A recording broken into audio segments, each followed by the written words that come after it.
Kumusta po kayo? Bago po ang lahat, first things first.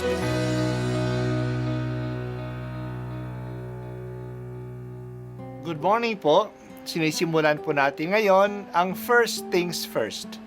At dito po, tinatalakay natin sa unang bahagi ng umaga natin ay ang first readings na binabasa po sa banal na misa. Ito pong tinatalakay natin kasi madalas po kasi marami na tayong alam tungkol sa gospel readings. Pero konti po ang nagsasalita sa first readings. Pero ang first readings, bahagi din po yan ng Biblia, ng banal na kasulatan. Kaya susubaybayan po natin ang mga first readings, basahin po natin at kuminsan kailangan ng basahin ng 2 o 3 beses bago maintindihan kasi hindi po tayo familiar sa mga istorya at sa mga kaisipan na tinatalakay dito. Ang pagbasa mula sa aklat ng Deuteronomio, sinabi ni Moises sa mga tao, "Kayo ay bansang nakatalaga sa Panginoon. Hinirang niya kayo sa lahat ng bansa upang maging kanya. Pinili niya kayo at inibig, hindi dahil sa dami, pagkat kayo pa nga ang pinakakaunti sa lahat. Pinili niya kayo dahil sa pag-ibig niya sa inyo at sa kanyang pangako sa inyong mga ninuno. Ito rin ang dahilan kaya niya kayo iniligtas sa kamay ng Faraon sa pamamagitan ng kanyang kapangyarihan. Alalahanin ninyo ang Panginoon ay Diyos at hindi marunong sumira sa pangako. Tapat siya sa lahat ng umiibig at sumusunod sa Kanya. At ipinadarama niya ang Kanyang pagmamahal hanggang sa 1,000 salin lahi.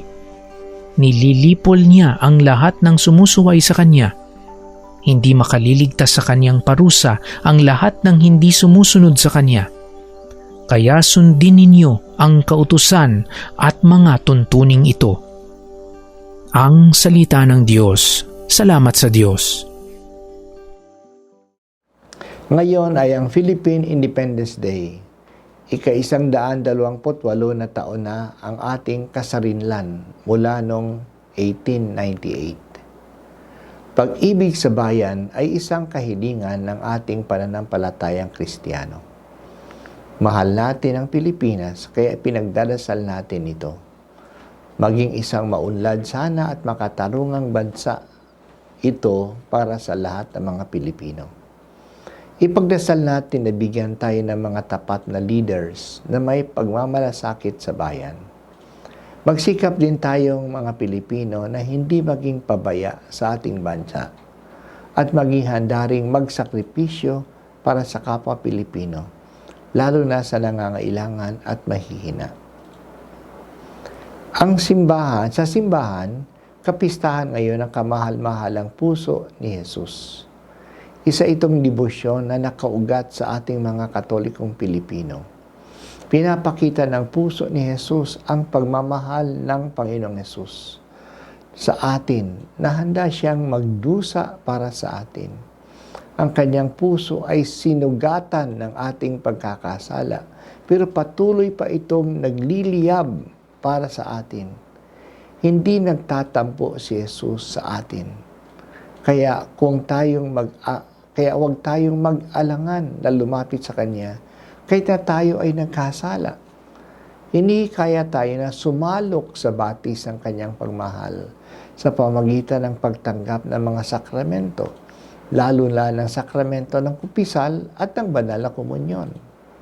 Sa ating pagbasa ngayon, pinapaalaala ni Moises sa mga Israelita na sila isang bayang nakatalaga sa Diyos.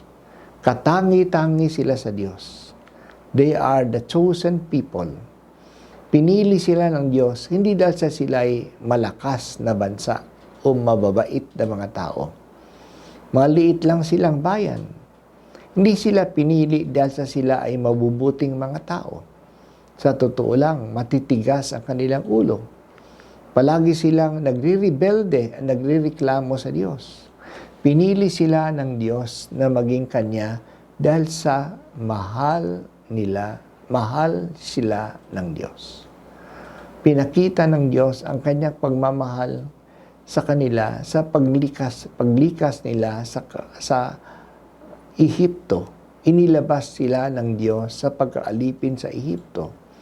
Nangako ang Diyos na dadalhin sila sa lupain na ipinangako niya sa kanilang mga magulang at hindi siya marunong sumira ng kanyang pangako.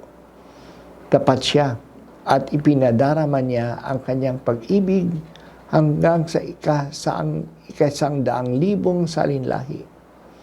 Pero hindi siya pabaya. Pinaparusahan niya ang hindi sumusunod sa kanya. Kaya hinikayat ni Moises ang mga tao na habang mahal sila ng Diyos, sundin nila ang kanyang mga utos. Maging maingat tayo sa ating pakikitungo sa Diyos. Una, palagi nating isalang-alang ang dakilang pagmamahal niya sa atin. Pinapahalaga niya tayo. Hindi dahil sa tayo ay mabait. We do not deserve the love of God. Mahal niya tayo kasi mahal niya tayo. Mahal niya tayo kasi mahal niya tayo.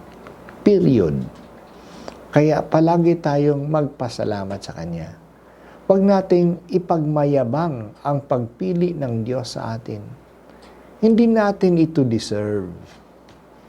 Pangalawa, huwag tayong magpabaya na okay na ang lahat kasi mahal tayo ng Diyos.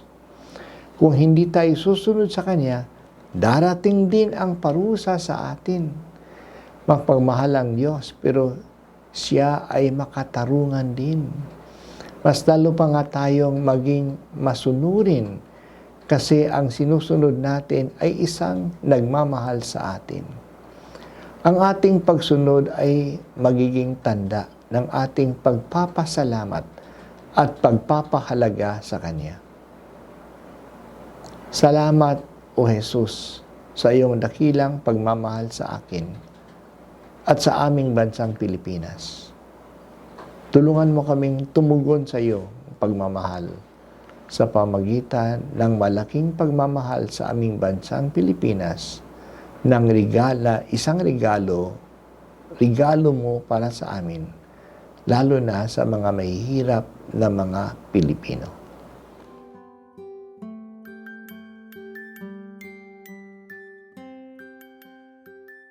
At ako po ay si Bishop Broderick Pabilio dito sa First Things First.